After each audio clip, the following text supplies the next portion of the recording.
shadows of the arcade in Shinsaibashi, Osaka. In the heart of Shinsaibashi, amidst the rain-soaked streets and the flickering neon lights, lay an arcade that served as a sanctuary for gamers and dreamers alike. The air inside was thick with the scent of nostalgia, a mix of old electronics and spilled soda, while the rhythmic beeping and flashing screens created a hypnotic symphony that drowned out the world outside.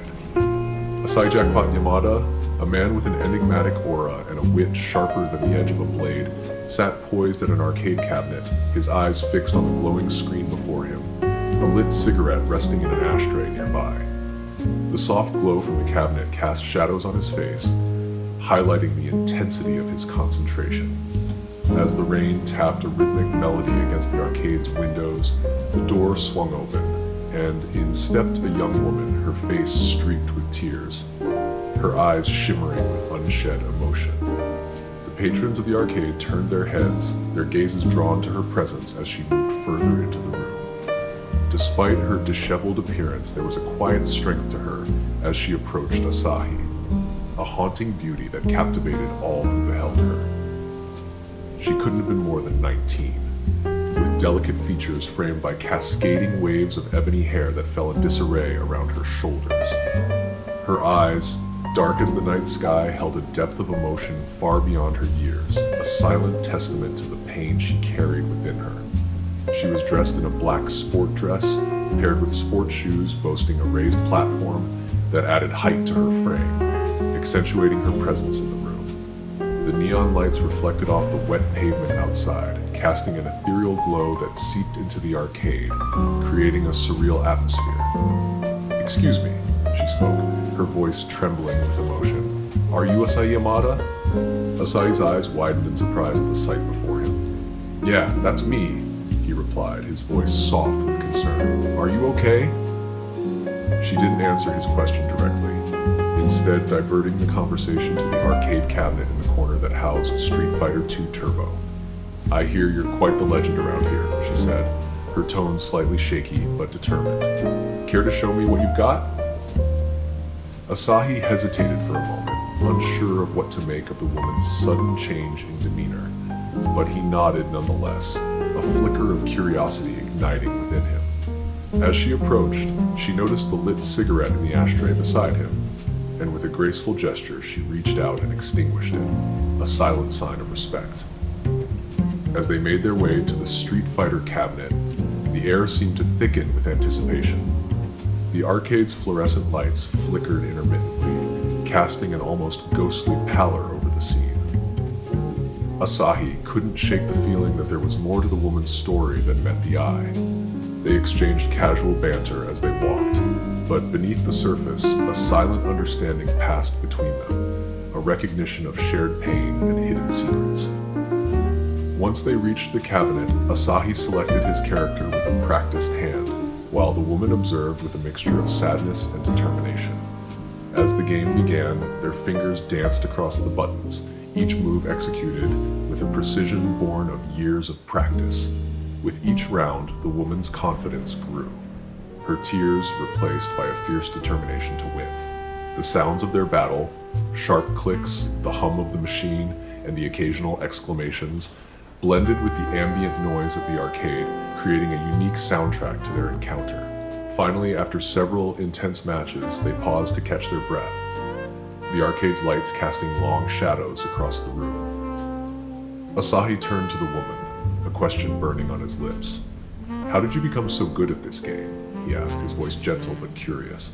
For a moment there was silence, the air heavy with unspoken emotions.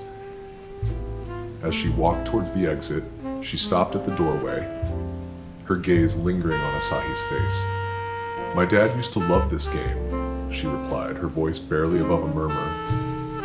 Asahi's heart ached at her words, a pang of empathy stirring within him.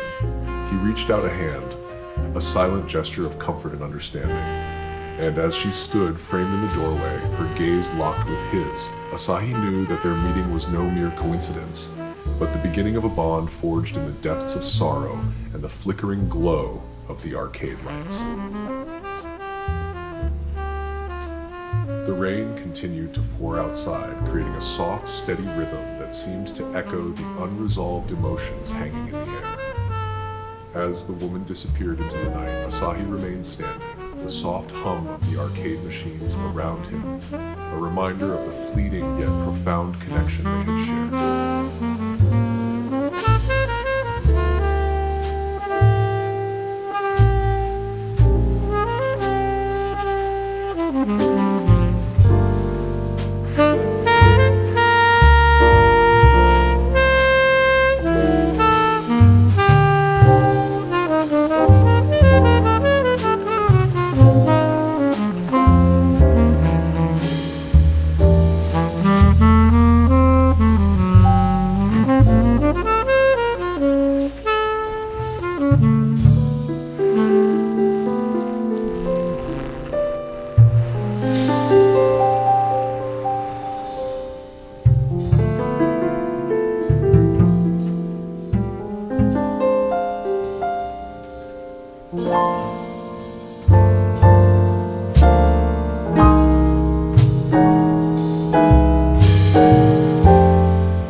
If our tales captivate your senses, give us a like to show your appreciation. And don't vanish into the night without a trace. Share your thoughts with us. Stay tuned, stay curious, and let the jazz keep playing.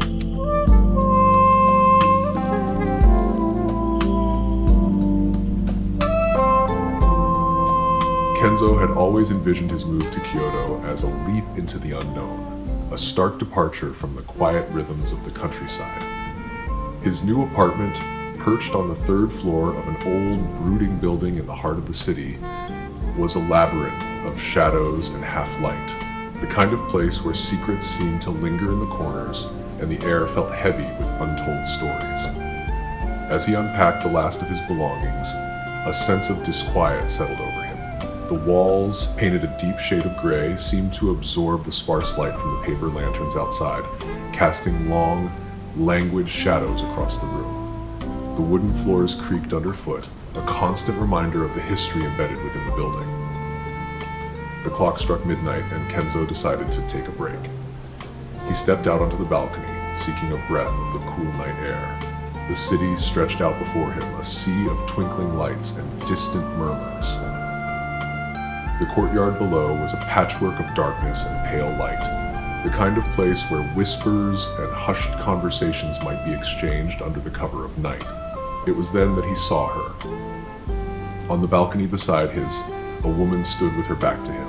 Her presence was a stark contrast to the muted surroundings. She wore a long, thin red dress that clung to her curves, shimmering slightly in the dim light.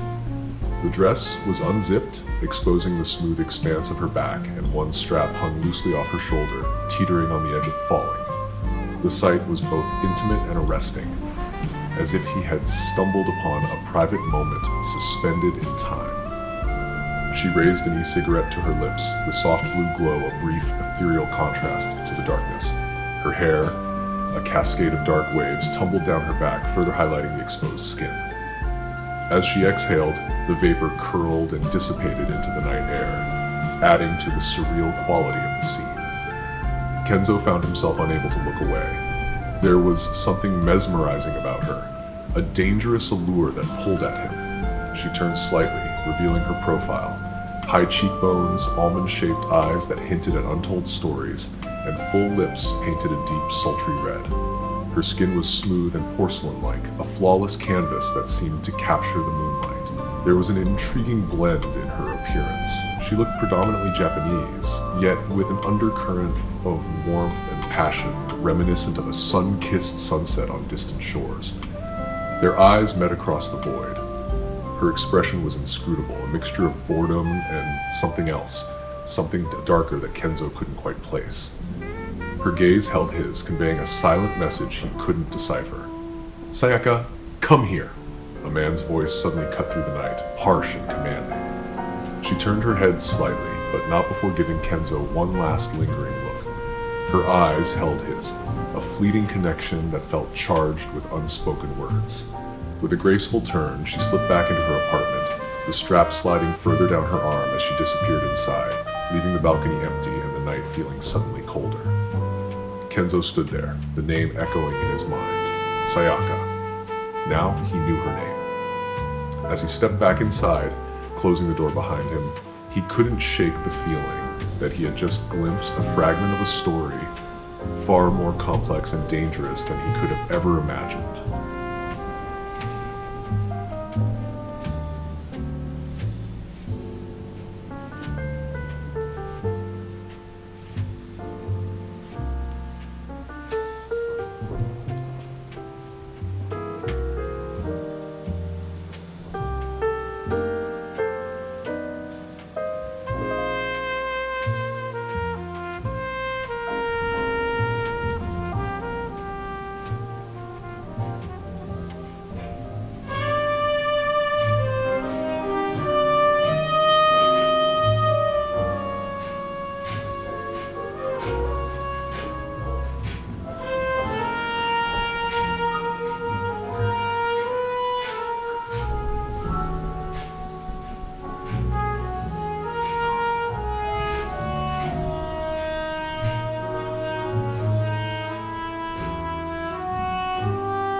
Step into the shadows and immerse yourself in the world of Midnight Japan tales, where enigmatic stories are narrated with the intrigue and charm of classic detective stories.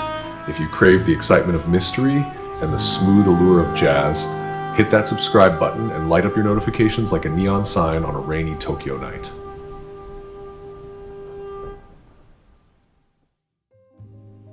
The Midnight Encounter. The night was as black as an ink spill, save for the shimmering stars that punctuated the velvet sky.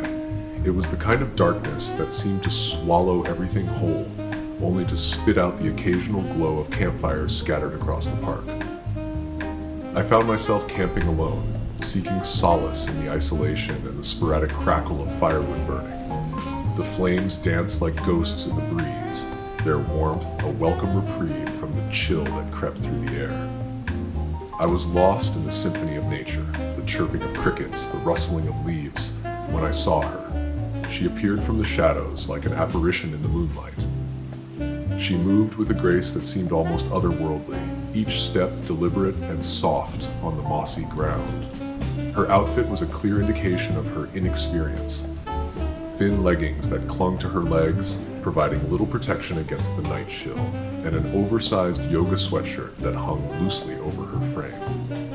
The sweatshirt, a pastel pink, bore the logo of a trendy fitness brand. Its sleeves rolled up to her elbows. She wore a pair of bright white tennis shoes, looking as if they were fresh out of the box. Her hair cascaded over her shoulders in loose waves, as dark as the sky above, but with a luster that shimmered with each movement. As she drew closer, the firelight revealed her features. Her skin was fair, almost luminescent, and her eyes, oh, those eyes were a deep, soulful brown, framed by long, dark lashes. There was a beauty in her that was raw and natural, untouched by the artifices of the modern world. She had an aura of both strength and fragility, like a wildflower growing through the cracks of an abandoned city. I stood up, brushing the dirt from my jeans, and greeted her with a nod. She smiled, a small, hesitant smile that didn't quite reach her eyes but was enough to light up her face. "Hi," she began, her voice soft yet clear against the backdrop of night sounds. "I'm sorry to bother you, but I can't seem to start my fire. Could you help me?" "Of course," I replied, grabbing my flashlight and gesturing for her to lead the way. "Show me where your camp is." She guided me through the dimly lit park, the path illuminated by the soft glow of my flashlight. Her camp was a small, modest setup with a tent that looked barely used and a pile of firewood that remained untouched. I could see the frustration in her eyes as she looked at the unlit fire pit. "Let's get this going," I said, kneeling down and arranging the wood.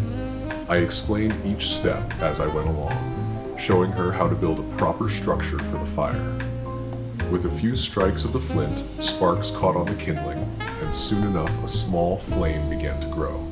Her face lit up with relief and gratitude. "Thank you so much," she said, her voice warm with appreciation. "You're welcome," I replied, standing up and brushing the dirt off my hands. "It can be tricky the first few times. Mind if I stay for a bit?" "Not at all," she said, smiling. "Please, stay."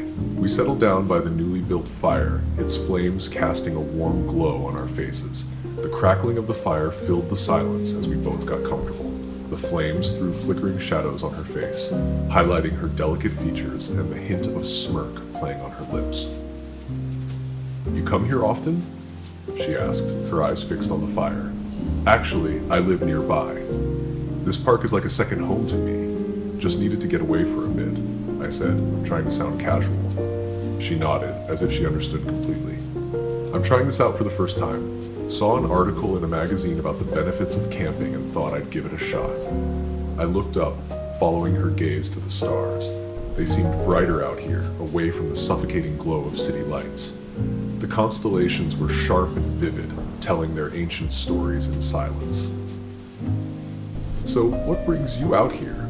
I asked, turning my attention back to her. She hesitated for a moment, then sighed softly. "I'm practicing for a camping trip with my boyfriend. He's really into this kind of thing, and I wanted to make sure I could keep up." There was a hint of vulnerability in her voice, and I felt a pang of sympathy. "Camping isn't easy," I said, "but it sounds like you're doing great." She smiled, a little more genuinely this time. "Thanks. I just want to make him happy, you know?" I nodded, understanding all too well the lengths we'd go for those we cared about. "I'm sure he appreciates it," I said softly. She looked at me, curiosity evident in her eyes. "So, why are you out here alone?" I hesitated, then decided to share. "Let's just say I needed some time to think. Sometimes things at home can get complicated." Her expression softened. "I'm sorry to hear that. Sometimes a change of scenery can help." I looked at her, taking in the warmth of her presence, and she noticed. Her eyes met mine, and for a moment the silence between us was filled with a quiet understanding. The firelight reflected in her eyes, creating a connection that felt almost tangible. The firelight created a cozy ambiance, and as she stood up to stretch, the light illuminated her perfect silhouette.